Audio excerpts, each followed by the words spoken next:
12.2 question number 1, निम्न में सत्य असत्य लिखिए, अपने उत्तर का कारण संभव हो तो बताइए।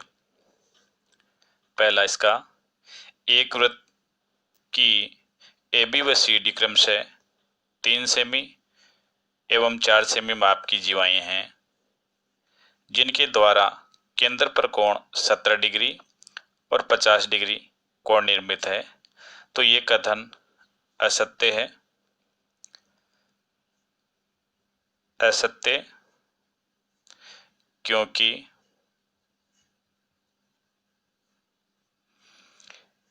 यहाँ जो पहली जीवा AB दे रखी है वो 3 सेंटीमीटर है और CD जीवा है वो 4 सेंटीमीटर है। तो AB है वो 3 सेंटीमीटर की है, जो 4 से छोटा है।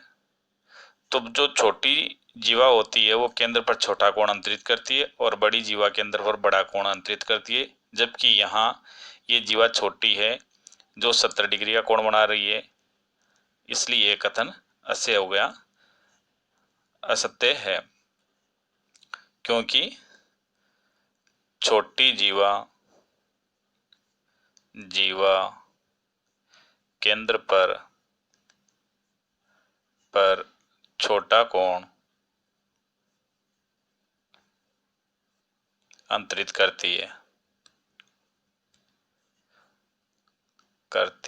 जबकि इसमें उल्टा हो रहा है, छोटी जीवा बड़ा कोण बना रही है, तो ऐसा संभव नहीं है। इसका दूसरा भाग देखिए, एक वृत्त की जीवाएं जिनकी लंबाइयां 10 सेमी और 8 सेमी केंद्र से क्रमशः 8 सेमी और 5 सेमी दूरियों पर स्थित है। यानी पहली जीवा जिसकी लंबाई 10 सेमी है और दूसरी जीवा जिसकी लंबाई 8 सेमी है, जबकि इनकी केंद्र से दूरियां हैं वो 8 सेमी और क्रमशः 5 सेमी है, तो ये कथन भी असत्य है। असत्य, और इसका कारण है क्योंकि बड़ी जीवा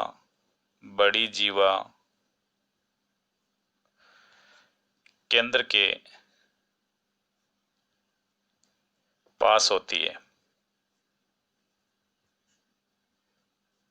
या केंद्र के नजदीक होती है, तो इसमें बड़ी जीवा जैसे इसमें 10 सेंटीमीटर की है और छोटी जीवा 8 सेमी की, जबकि बड़ी जीवा की केंद्र से दूरी 8 सेंटीमीटर दे रखी है, जबकि इसकी दूरी है वो 8 सेंटीमीटर से, यानी 8 सेंटीमीटर से कम होनी चाहिए थी, इसके कारण ये कथन असत्य है। इसका तीसरा भाग देखिए, तीसरे भाग में लिखा है, एक वृत्त की दो जीवाएं AB व CD में से प्रत्येक केंद्र से 4 सेमी दूरी पर है, तब AB बराबर CD, तो ये कथन सत्य है।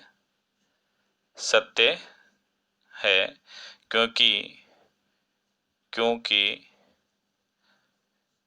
केंद्र से समदूरस्थ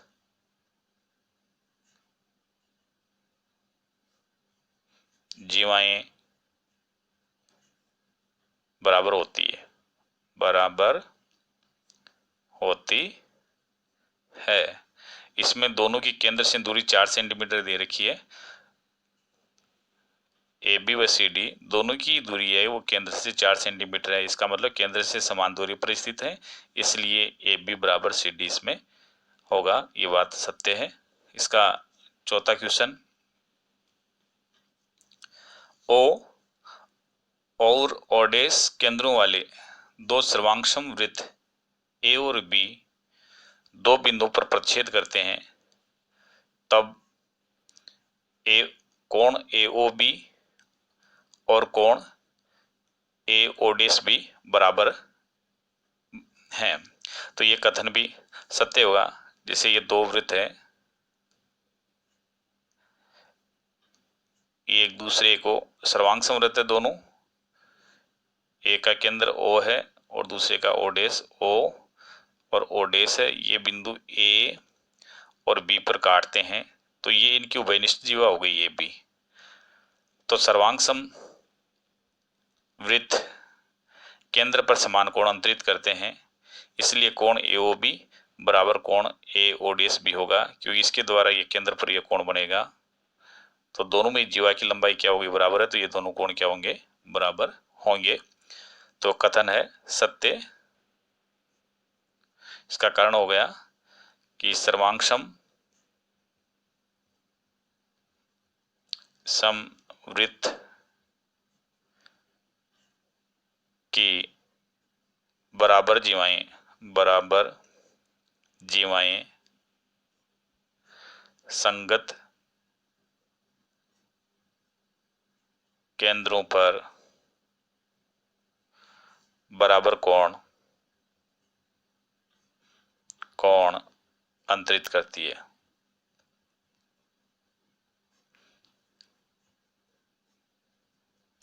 इसका भाग 5, 3 सरेख बिंदु से होकर एक वृत्त खींचा जा सकता है, तो ये कथन असत्य है।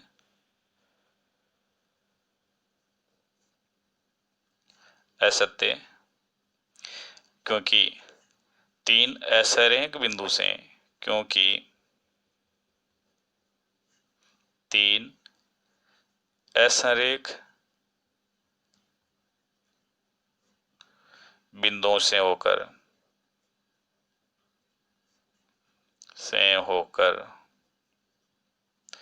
एक वृत्त खींचा जा सकता है।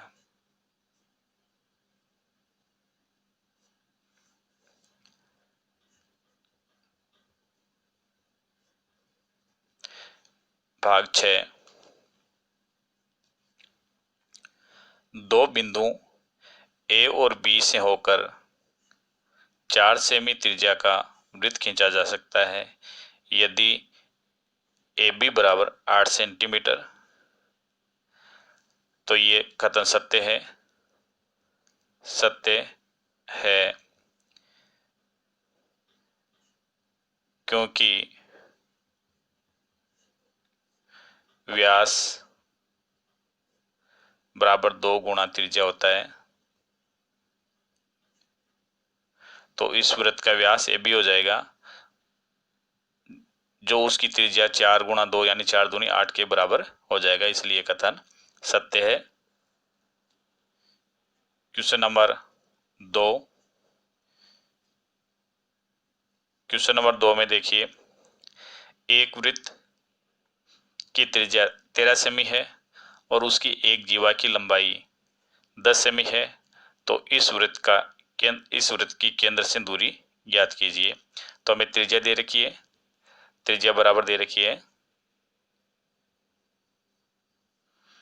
त्रिज्या बराबर 13 सेंटीमीटर, जीवा की लंबाई है वो है हमारे पास 10 सेंटीमीटर, और हम इसके केंद्र से दूरी ज्ञात करनी है। केंद्र से दूरी ज्ञात करनी है।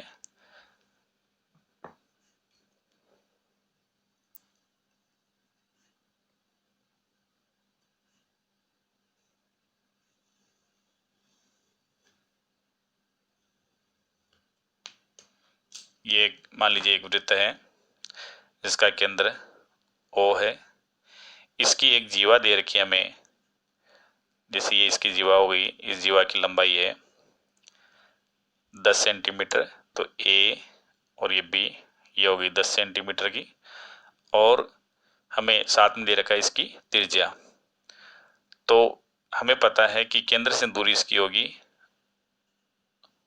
ये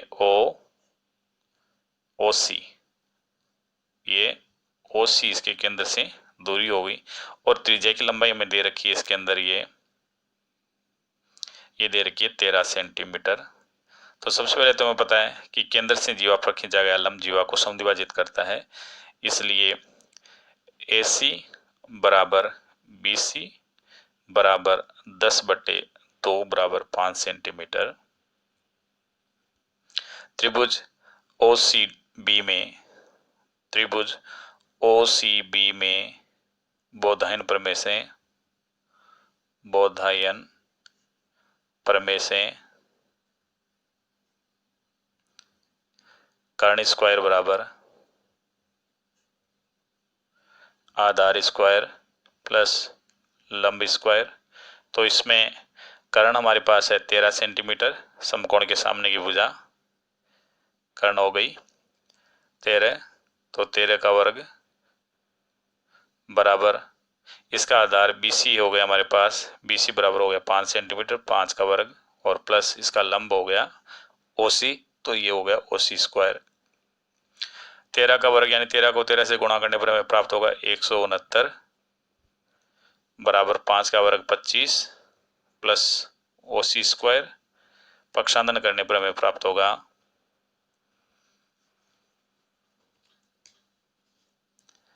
पक्षांतरण करें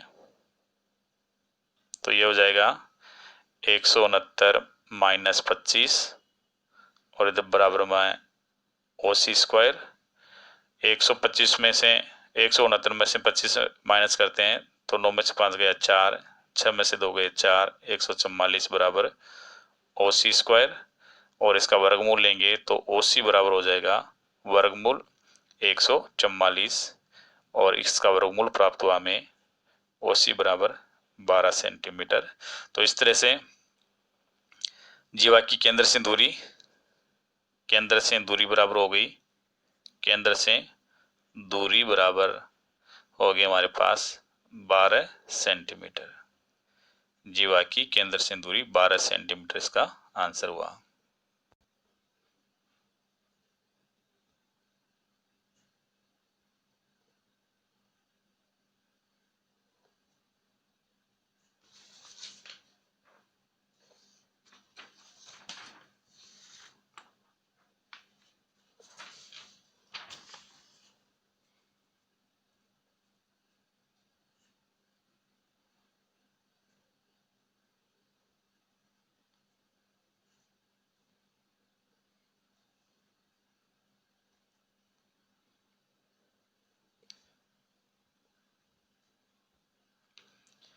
जीवा CD बराबर दे रखी है, CD बराबर दे रखी है 12 सेंटीमीटर, CD बराबर 12 सेमी एक दूसरे के समांतर है तथा वे केंद्र के एक ही ओर स्थित है। AB और CD के बीच की दूरी, इनके बीच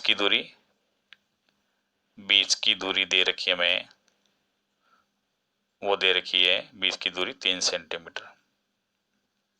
तो हम दो जीवाएं इसके केंद्र के एक ही ओर खींचते हैं।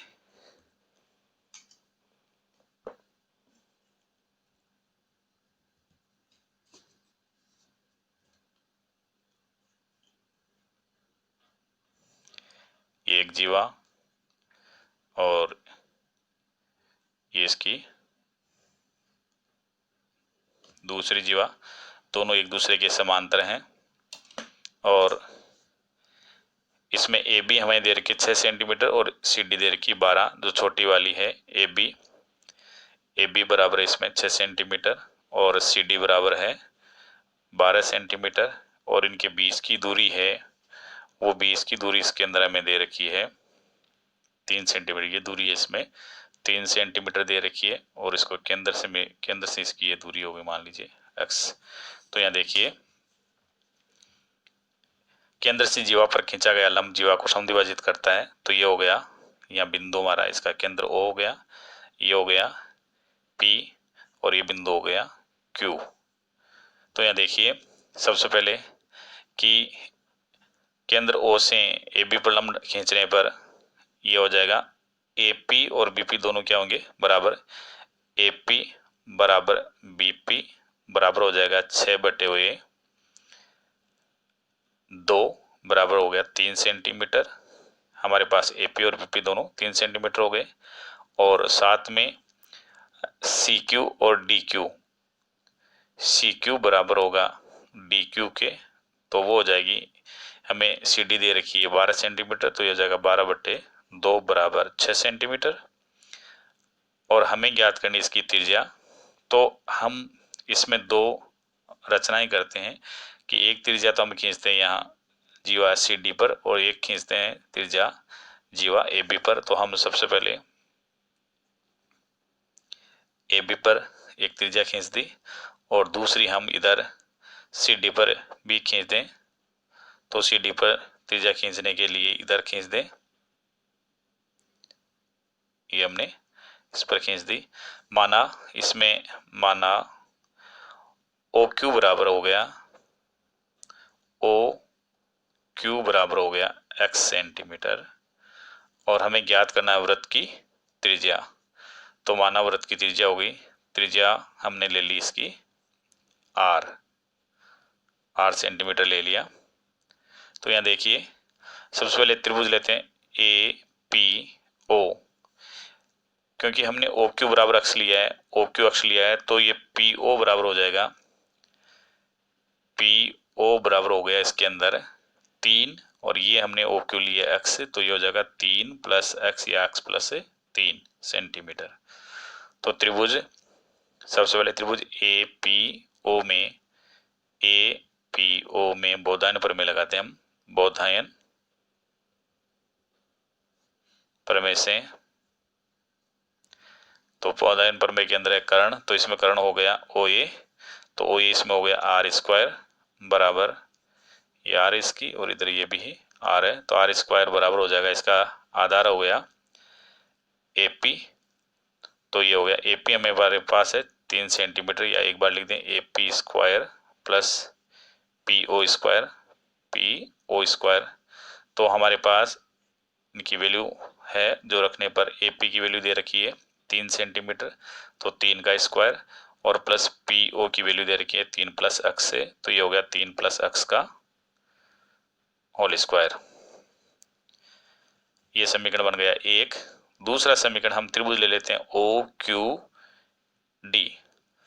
त्रिभुज ओ क्यू डी में भी हम बोधायन लगाएं, बोधायन से, तो उसमें बोधायन से क्या हो जाएगा, कर्ण इसमें होगा, कर्ण हो गया वही ओ डी, यानी आर स्क्वायर बराबर हो गया इसका आधार हो जाएगा क्यू डी। तो क्यू डी हमारे पास है, क्यू डी है वो 6 सेंटीमीटर, तो ये हो जाएगा 6 का स्क्वायर, और प्लस ओ क्यू इसमें है हमारे पास, ओ क्यू बराबर है x सेंटीमीटर, तो ये तो x का स्क्वायर, ये समीकरण बन गया 2। एक व दो से, एक व दो से, तो एक और दो में हम देखते हैं कि इसके एक में बाएं पक्ष में आर स्क्वायर, दो में भी आर स्क्वायर है, तो ये दोनों बाएं पक्ष बराबर है, तो दाहिने दोनों पक्ष भी ये दोनों हमें बराबर लिखने हैं। तो इसमें हो जाएगा, ये हो जाएगा, एक में है 3 का स्क्वायर प्लस 3 प्लस एक्स का होल स्क्वायर, तो इधर बराबर हो जाएगा 6 का स्क्वायर प्लस एक्स स्क्वायर। इसे हल करें तो सबसे पहले 3 का स्क्वायर हो गया 9, प्लस यहाँ हो जाएगा, इसमें a प्लस बी का सरस्मे का लगाएंगे, तो हमें पता है a प्लस बी का होल स्क्वायर बराबर होता है, a प्लस बी का होल स्क्वायर बराबर होता है A square plus 2ab plus B square. तो ये सरस्मे का हम लगाते हैं, तो इसमें पहले a की जगह 3 है, तो ये हो जाएगा A square plus 2ab plus B square. तो इसमें हम वैल्यू रखें, तो a की वैल्यू 3 ए स्क्वायर, फिर 2a वापस यहाँ a की वैल्यू 3, और b की वैल्यू हो गई यहाँ x, और यहाँ वापस b की वैल्यू x, और इधर हो गया 6 का वर्ग 36 और प्लस एक्स स्क्वायर, ये हो जाएगा 9 प्लस 3 का वर्ग करेंगे 9 plus 2 3 6x plus x square, और बराबर हो गया 36 प्लस एक्स स्क्वायर। यहाँ पक्षांतरण करें, तो पक्षांतरण करने पर, पक्षांतरण करें तो ये हो गया 6x प्लस एक्स स्क्वायर, तो इधर है, इस चर को इधर लाएंगे तो ये हो जाएगा माइनस एक्स स्क्वायर, बराबर इधर 36 है अपने पक्ष में ही है, और 9 9 18 इधर लाएंगे तो ये माइनस 18 हो जाएंगे। ये हो गया एक्स स्क्वायर से एक्स स्क्वायर शून्य हो गया, और हमें मिला 6x बराबर, 6x बराबर हो गया 18, 36 में से 18 घटाए 18, तो x बराबर हो गया 18 बट्टे हुए 6, और x बराबर हो गया 3। x का मान समीकरण 2 में रख दें, x का मान 2 में रखने पर, इस 2 में x का मान रखेंगे तो ये हो जाएगा आर स्क्वायर बराबर 6 स्क्वायर प्लस इस अक्ष की जगह हमें रखना है ये 3, तो यहाँ से 3 रखते हैं तो 3 का स्क्वायर हो गया। ये हो गया आर स्क्वायर बराबर 6 का वर्ग 36 प्लस 3 का वर्ग 9, और एक तरह से आर स्क्वायर बराबर हो गया 36 और 9 45, आर बराबर हो गया वर्गमूल 45, और इसका वर्गमूल लेंगे तो इसके टुकड़े हो जाएंगे, 45 के अभाज्य गुणनखंड हो जाएंगे 3 × 3 × 5, 3 3 9 9 पंजे 45, इसमें 3 का जोड़ा बन गया तो बाहर आ जाएगा, तो आर बराबर हो जाएगा 3√5 सेंटीमीटर। इस वृत्त की त्रिज्या हो गई 3√5 सेंटीमीटर। आंसर।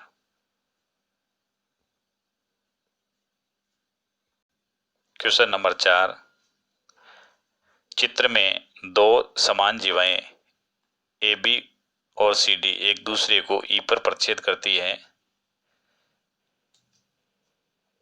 सिद्ध कीजिए कि चाप डी ए बराबर चाप सी बी। तो इसमें हमें दिया है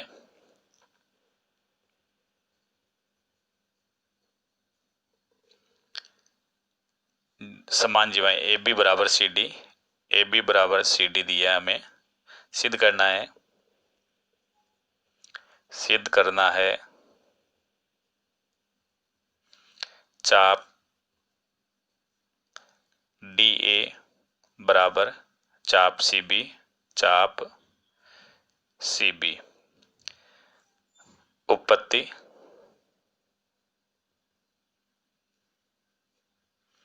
तो हमें सबसे पहले देखिए दिया है ए बी बराबर सी डी, ये जीवा ए बी और दूसरी जीवा सी डी बराबर दे रखी है, तो ये लिखें ए बी बराबर सी डी, ये दिया है। तो देखिए जीवा ए बी है, इसके संगत चाप होगा ए बी, तो संगत चाप ए बी का संगत चाप हो गया चाप ए बी बराबर सी डी का संगत चाप क्या होगा, ये देखिए सी डी, और सी डी के संगत चाप होगा यहाँ से ये सी डी है, चाप सी डी हो गया, तो चाप हो गया सी डी। दोनों पक्षों में हम ये बीच का भाग है बी डी, इसको घटाएं, दोनों पक्षों में चाप यहां से लेकर ये चाप है बी डी, तो बी डी को घटाने पर तो यहां हो जाएगा चाप ए बी, इसमें से घटाना है चाप बी डी बराबर इधर है हमारे पास चाप सी डी, चाप सी डी, इसमें से घटाना है चाप बी डी। तो देखिए चाप ए बी यहां से यहां तक है, ए बी देखिए चित्र में, इसमें से अगर बी डी घटा दें, इतना कम कर दें इसमें से ये, तो हमारे पास चाप बचेगा ए से लेकर के डी तक का, ए से बी वाले में से इतना कम कर देंगे तो जो बाकी का चाप बचा हो गया चाप ए डी, तो ये हो जाएगा चाप ए डी, और बराबर चाप सी डी में से चाप बी डी घटाएं, तो चाप सी डी हो यहाँ से ये डी तक हो गया, इसमें से बी डी ये इतना कम करेंगे तो चाप बचेगा सी से लेकर के बी तक, तो ये हो जाएगा चाप सी बी, और ये हमें सिद्ध करना है चाप डी ए बराबर चाप सी बी इति सिद्धम।